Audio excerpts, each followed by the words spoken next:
Ladies and gentlemen, dear brothers and sisters, may peace be upon you. Greetings to you and to all the residents of the city of Dearborn. I have delayed this little talk that I would like to share with you till today because it is celebrating the results of the elections relatively.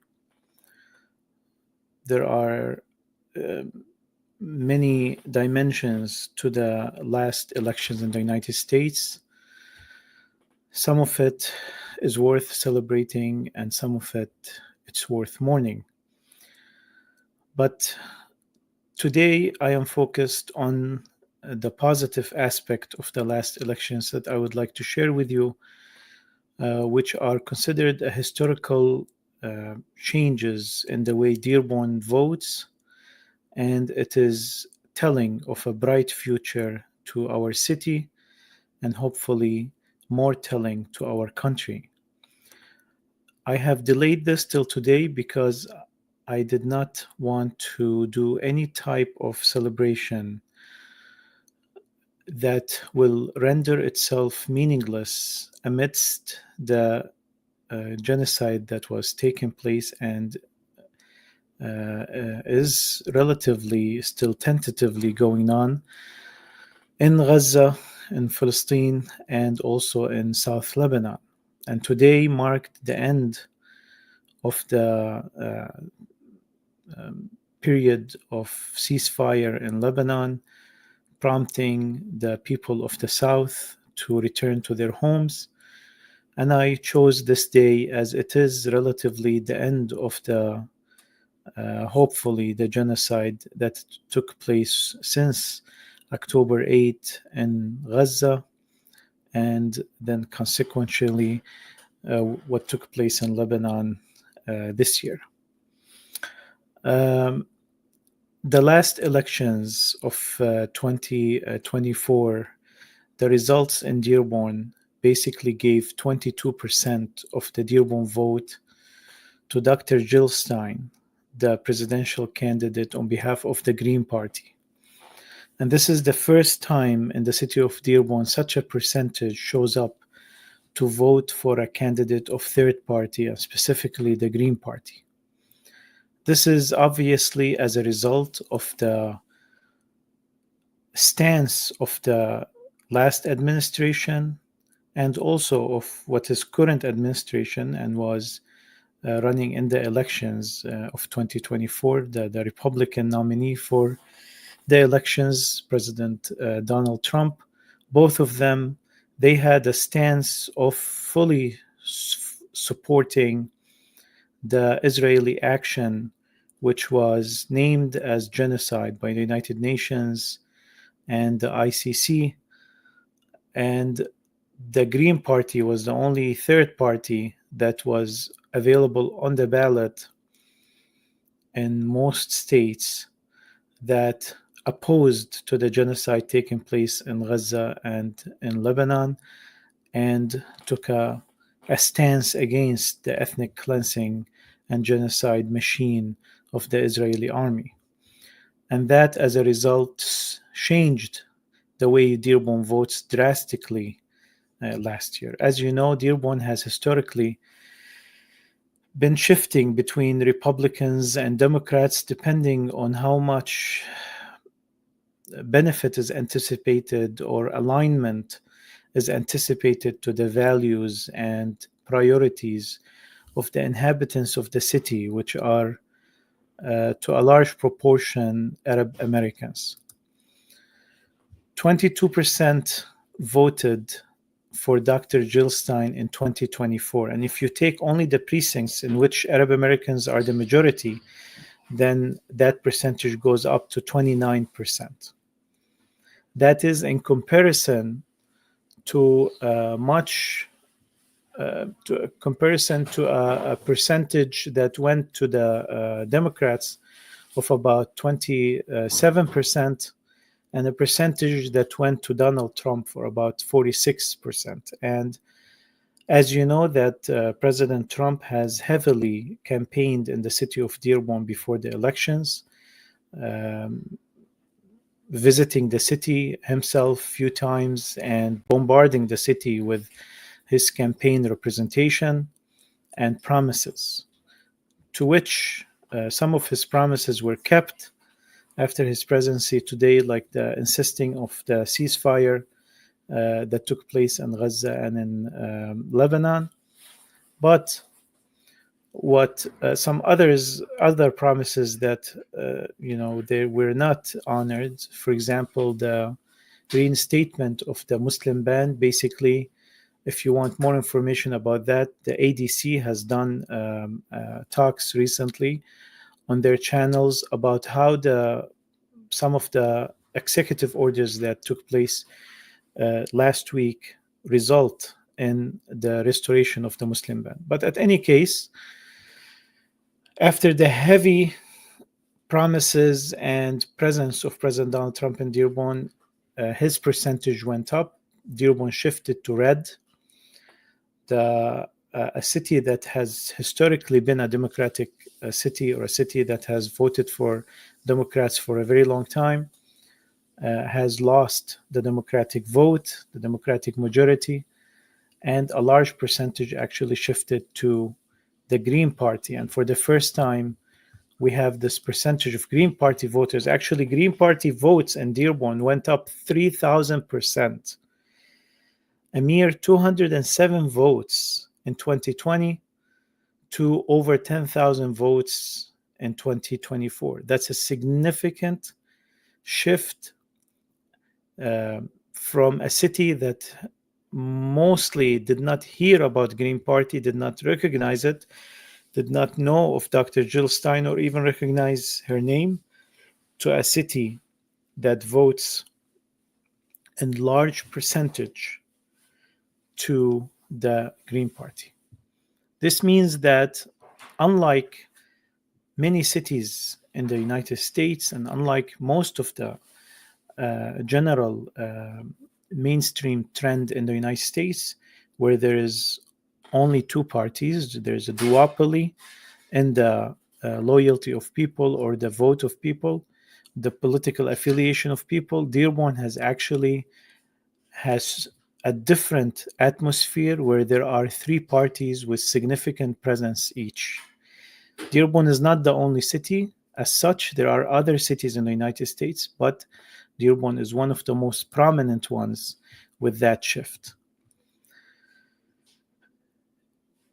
The straight Green Party ticket, almost 3,500 voters in Dearborn, that's 15.45% of the vote, voted straight Green Party ticket. That is also an indication that it is not only a vote for Dr. Jill Stein, who stood firmly with many of the issues that we consider a priority and many of the issues that serve our community, on top of which is the Palestinian issue, but also that the Green Party in general has now very extensive supporters in the city of Dearborn. Overall, Wayne County also had a 700% increase in votes for the Green Party,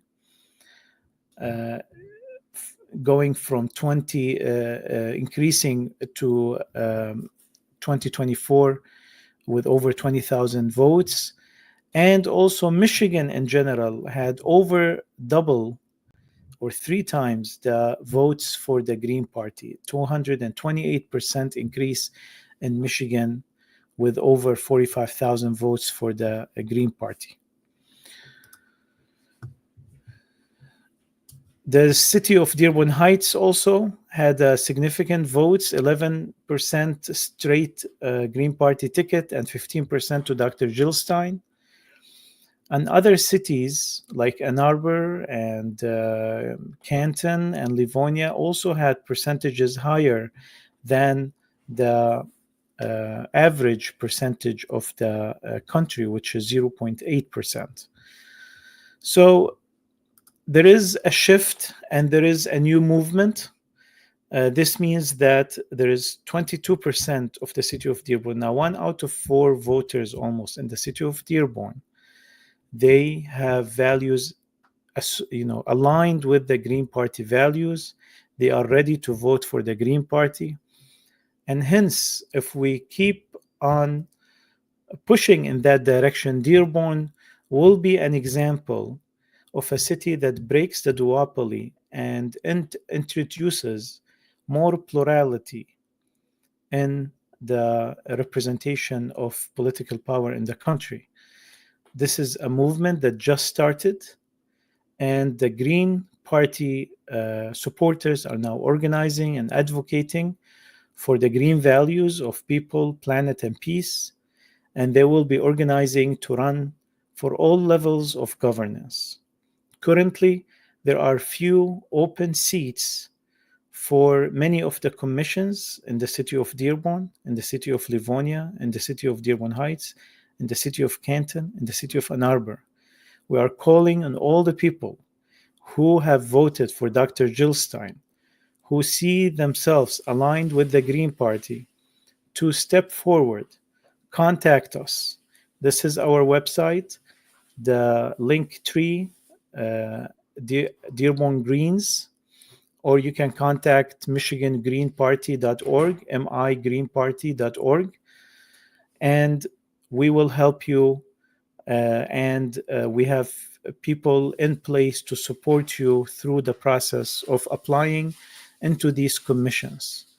Next, there will be other positions open. We would like Green Party members to represent us in the various positions in the city, and eventually in the state, and eventually in the country. So this movement that has a tremendous momentum right now does not stop. I hope that we have learned from all the previous years that our silence and our passivism in breaking the duopoly that is totally aligned with the Wall Street, the war mongers, and APAC, that passiveness in breaking that duopoly and creating more plurality in the American politics has resulted in a genocide, one of the worst ever in history, that has been televised through our social media and devices for over a year. That blood of children and women and innocent people is on the hands of that passivism. I hope that we have learned from that experience that our being passive can result in tremendous damage to humanity, whether it is to us or to our brother or sister humans everywhere. We have to be one in this, that we have to not relinquish our representation. We have voted in the elections and showed that we stand against the Democratic Party, who have put their hands in the hands of war criminals and supported the genocide for over a year with full supply of women and funding, weapons and funding of what took place in Gaza. And the President Trump, just a few days ago, he has approved a 2,000-pound bomb shipment to Israel again, knowing that Israel, with the witness and the testimony of the United Nations and the International Criminal Court, have been committing genocide, have been using these weapons indiscriminately on civilians, resulting on what the University of Texas research showed over 200,000 deaths. Yet he has okayed another shipment of 2,000 pounds. Netanyahu has thanked him for that. So the current administration is continuing on the same path as the last administration of sponsoring war crimes. We have no other path except to stand up for ourselves, stand up for the values of people, planet, and peace that are represented through the Green Party. The Green Party does a great job in reaching to the ballots. All we have to do is stand together to make sure that the right candidates who represent our morality are getting to the positions where they represent us. Let's continue the fight. Let's continue the movement. Please join us. Linktree, Dearborn Greens. The link is on the screen, and I will leave it in the comments. This is Wissam Charafeddine, your fellow brother, and I hope to see you in the upcoming Green Party events in Dearborn. Thank you very much.